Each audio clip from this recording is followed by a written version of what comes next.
Hi and welcome to our second Holy Week reflection. Here we are on Tuesday, or at least it feels like Tuesday. I don't know if your days are beginning to blur one into another. Today we're going to be looking at an event that took place on the Tuesday of Holy Week. Most of the Bible passages that we have see this day as a day where Jesus did a lot of teaching. And we're going to look at a passage in Matthew's Gospel. Now, if you follow on from Palm Sunday, in Matthew's Gospel, you have the clearing of the temple. There's some other bits where Jesus is questioned by the Pharisees and the Sadducees, and then there's a whole load of parables teaching about the destruction of the temple and some other pieces where Jesus and his disciples and others have conversations around paying taxes and all kinds of different things. But if you go to Matthew 22 and you read verses 1 through to the end of that first parable, 14, you get the parable of the wedding banquet. Now, it's quite a famous parable, but it's one that I want to just explore a little bit with you today and maybe pick some things out that speak to us this Holy Week. I'm just going to read it to you now.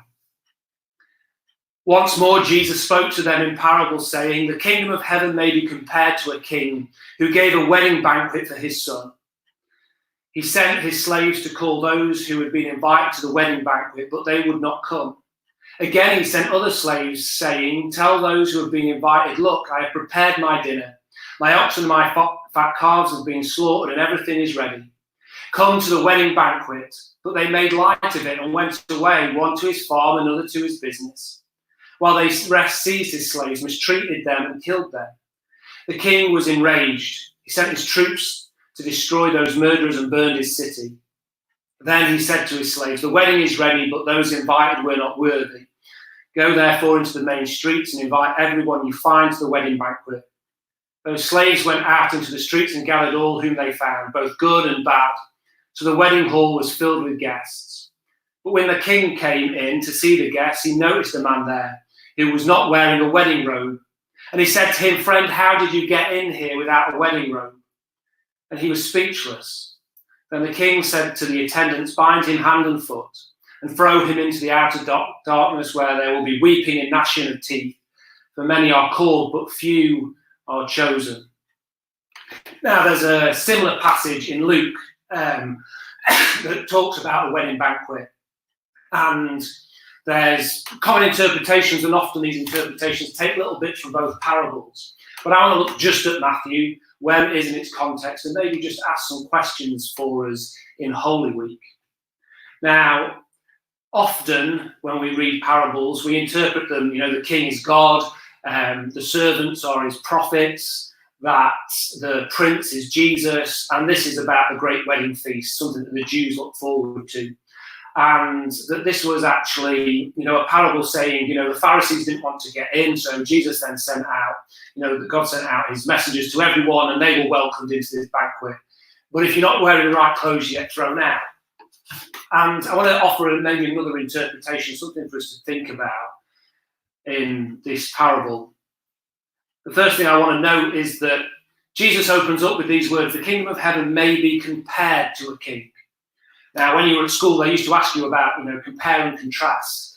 Or if I was to say, my footballing skills compared to Pele are wholly inadequate. Comparison doesn't mean the same as. It means you look at something and go, how does this match up to, or how is it different from that which we may see? So when we hear Jesus saying, the kingdom of God can be compared to, he may not necessarily be saying that the kingdom of God is exactly like. He may be saying this is what some people think the kingdom of God is like, or compare the kingdom of God to. It doesn't necessarily mean that this is an accurate description.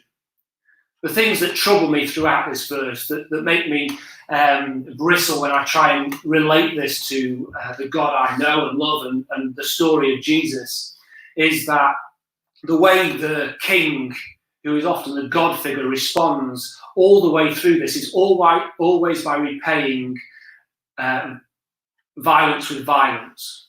When his servants, his slaves, as it is in this version, are sent out and one of them is mistreated and killed, he sends out his army, burns the city, and takes revenge. Now, I'm not sure that revenge is something that we should be called to do. Jesus doesn't seek revenge on those people who nail him to a cross on Good Friday of this week. You know, this is a week where we talk about the love of God, the grace of God, this great outpouring of his unconditional love for each and every one of us. He doesn't see Jesus hung upon the cross and then send his army to destroy all of those that oppose him. There are other bits in this story that make me think that this is maybe something deeper. Now, I think maybe Jesus is saying to those people, you know, this is what you think the kingdom of heaven is like. You think the kingdom of heaven is like a king who is a bit like the Roman Empire, or a bit like Herod, that when they are faced with some kind of resistance, when they are challenged, when their authority is put into question, they respond the way of the world. And the way of the world is to violently hit out. When Rome was threatened, it sent its army to crush those that threatened it. When Herod was threatened, he would kill even his brother or his own wife in order that he may keep his power. So often in human society, in the way we live and work, when we are threatened, we seek revenge and we seek a violent form of retribution. But that doesn't sound like the way of the cross. And it doesn't sound like the way that Jesus would seek to show. So I think Jesus might be saying, look, this is what you think the kingdom of God is like, but actually there's something different. And I want you to think about that very last bit, about the man that gets into the wedding banquet, that isn't wearing the wedding robe and so gets tied up and thrown out to the place of gnashing of teeth. What happens if that's Jesus?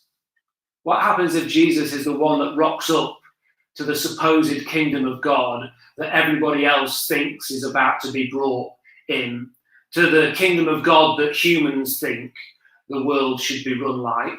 You know, what happens if Jesus is that man without the robes? That he looks different, that he talks different, that he does things differently, that he seeks a different way of entering into our world and ministering in it? What happens when Jesus turned up and wasn't the Messiah they were expecting? They bound him, they stripped him, they threw him into a cell, they beat him, they sent him to the hill of Golgotha, and they nailed him to a cross to live in the ultimate place of darkness. What happens if Jesus is the man that was thrown out of the wedding banquet because no one was looking for him, because they all wanted to live in a world where violence was king? And this Holy Week, we celebrate Jesus who went silently to the cross. And there's that line that says, when he was approached in the wedding banquet, this man without the right clothes was speechless, led like a lamb to the slaughter with not a word. And so, as we're in this Easter week, as we're reflecting on what Jesus' journey to the cross was like, maybe look at this parable again that Jesus tells, and maybe ask yourself, is Jesus asking us to think about the way our world works? Because if you compare this parable, it's pretty accurate. And then there's the one that comes in that is thrown out because they're not like everyone else. And maybe Jesus wants us to see his radical way, that he came into this world to speak something different into the lives of those people who he met.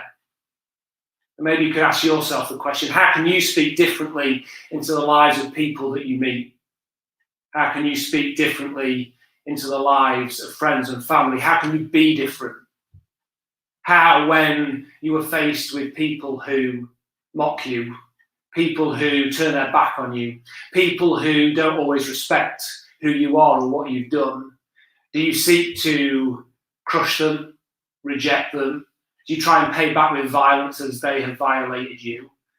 Or do you seek the way of Jesus that comes into that place in a different way, recognizing that for Jesus that ended up with death on a cross?